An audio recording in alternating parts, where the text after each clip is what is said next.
Dieu a entrepris quelque chose dans notre vie. Et s'il trouve la voie libre, si nous ne nous mettons pas en travers de son chemin, si nous veillons à ce que nos pensées personnelles, notre volonté personnelle, nos désirs personnels ne soient pas pour lui un obstacle ou une complication, mais qu'au contraire, il trouve en nous un cœur ouvert, réceptif, une volonté qui plie, qui accepte de lui faire place, à lui et à tout ce qu'il veut apporter avec lui. Il se trouve alors que toute notre histoire subséquente, celle par laquelle il nous fait passer aussi bien que celle par laquelle il passe en nous, converge vers le même point. La réalisation du but spécial de notre onction. Dorénavant, toute la puissance de l'onction se manifestera dans ce sens-là. Peut-être faudra-t-il des années pour que nous arrivions à notre destination. Alors, jetant un regard en arrière sur le chemin parcouru, nous pourrons dire, oui, le Seigneur a certainement été avec moi pendant ce temps. Son esprit a toujours été là. Mais maintenant que je vois à quoi il voulait en venir, maintenant que s'ouvre devant moi le ministère spécial qu'il avait en vue, maintenant que m'apparaît clairement la tâche distincte que je dois accomplir, cet aspect particulier du témoignage dans lequel Dieu me fait entrer et qui va mettre son empreinte sur ma vie, je comprends que tout ce qui s'est passé entre-temps a été calculé par Dieu pour me préparer, pour m'équiper, pour me rendre apte à ce ministère. Et désormais, dans ce ministère qui nous échoit, l'esprit de l'onction opère avec puissance, libre de toute entrave. Or, tout cela était dans la pensée de Dieu dès le début. C'est avec ce but-là, en vue que l'onction nous avait été conférée. Seulement l'onction exigeait une période de préparation et d'instruction. Si Dieu nous faisait passer par cette école sans que l'onction fût sur nous bien-aimés, nous ne pourrions pas y tenir. S'il nous obligeait à vivre cette histoire-là sans que nous eussions le Saint-Esprit, cet esprit de l'onction, nous abandonnerions la partie.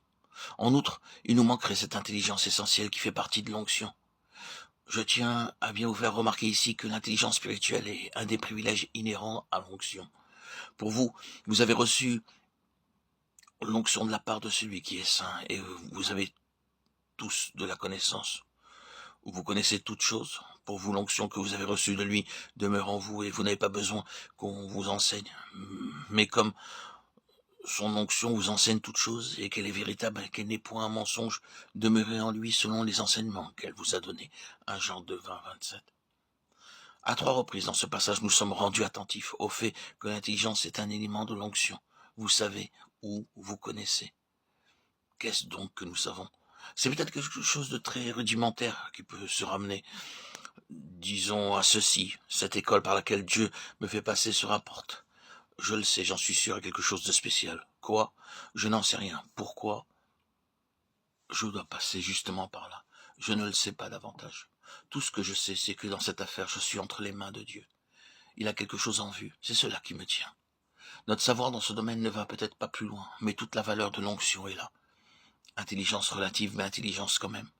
L'onction parfois nous permet de comprendre comment il se fait que des choses dissemblables puissent concourir à un résultat commun, comment elles s'harmonisent en raison de la place qu'elles occupent dans le plan de Dieu.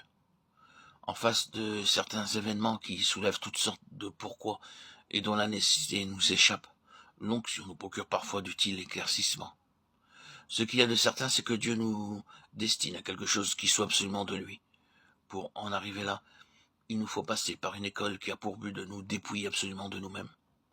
Or, quand Dieu se met ainsi à nous vider, quand notre moi doit subir l'une après l'autre toutes les variantes de la crucifixion jusqu'à ce qu'il ait complètement disparu de la scène, nous serions souvent tentés de briser ce joug et de tout planter là, si nous n'avions pas cette intelligence sacrée, qui est un des privilèges de l'onction.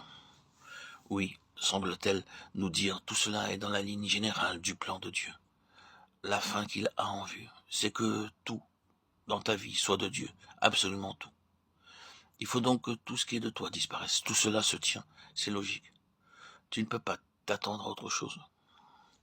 Si Dieu a besoin de l'onction pour faire notre éducation, c'est parce qu'elle lui procure ce point d'appui en nous et nous confère, dans une mesure croissante, la possibilité de comprendre ce qu'il fait, le pourquoi de sa discipline, de ses châtiments, la raison d'être de ce laborieux apprentissage.